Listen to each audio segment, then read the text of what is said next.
Thank you, Mr. President. Last week you warned of what you called severe consequences if a 30-day ceasefire or any type of ceasefire were not agreed to by Russia. Will there be severe consequences? Does that change because of I don't think you need a ceasefire. You know, if you look at the 6 deals that I settled this year, they were all at war. I didn't do any ceasefires. And I know that it might be good to have, but I can also understand strategically why, well, you know, one country or the other wouldn't want it.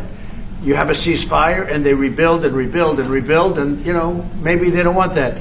But if you look at the 6 deals that we made peace and you know, long-term, long-running wars, I didn't do any ceasefires.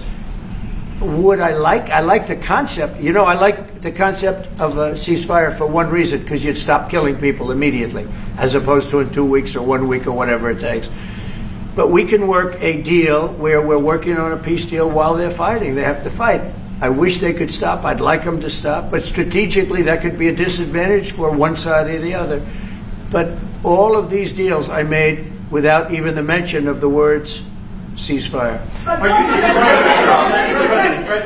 Can you explain the decision to offer Ukraine Article 5-like security guarantees, but stop short of pushing for their full membership? Yeah, well, we haven't done anything on that yet. If you look back and you go back long before President Putin, it was always a statement that they would never allow Ukraine into NATO. So that was a statement that was made, but we haven't discussed any of that yet. We're going to be discussing it today, but we will give them very good protection, very good security. That's part of it. And the people that are waiting for us, they are, I think they're very like-minded. They want to help out also. Thank you, President Trump. The United States has already given hundreds of billions of dollars to this war effort in Ukraine. Biden. At best, it is a stalemate, and the killing continues. So, President Trump, how much more is the United States willing to give Ukraine? And President Zelensky, how much more do you want?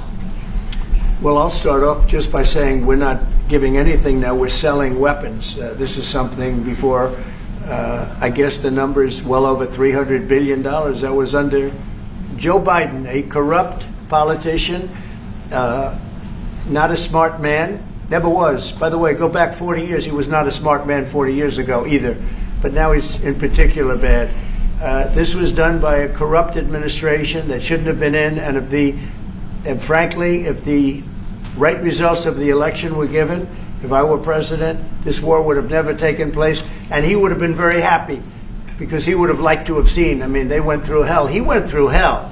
This war would have never happened, and the people that were killed, a couple of million people, a lot of people with soldiers and everything else, and the people that have been displaced and forced into other areas and other countries because of what's happened, none of that would have happened.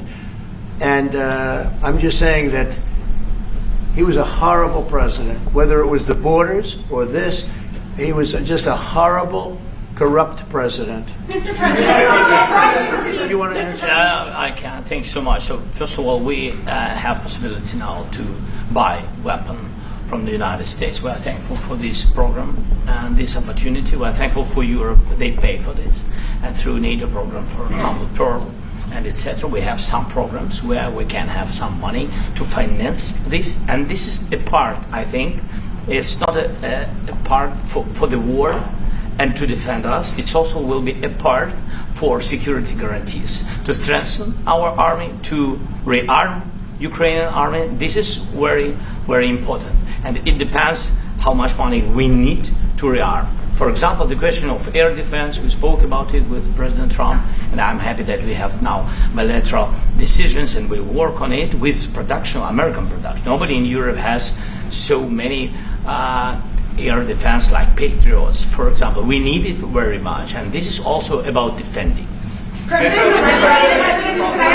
I think, I think the good news, we make the best military equipment in the world by far. You mentioned the Patriots. How good are they? Systems. We have systems, they're literally 100% foolproof. And it's really like shooting two bullets, two bullets hitting each other in the air in a space like this. The chance is 100%. It's 99 to 100%. So we sell the equipment to NATO. And NATO does what, I don't know what the arrangement is that you have with, but I know that they want you to have the equipment.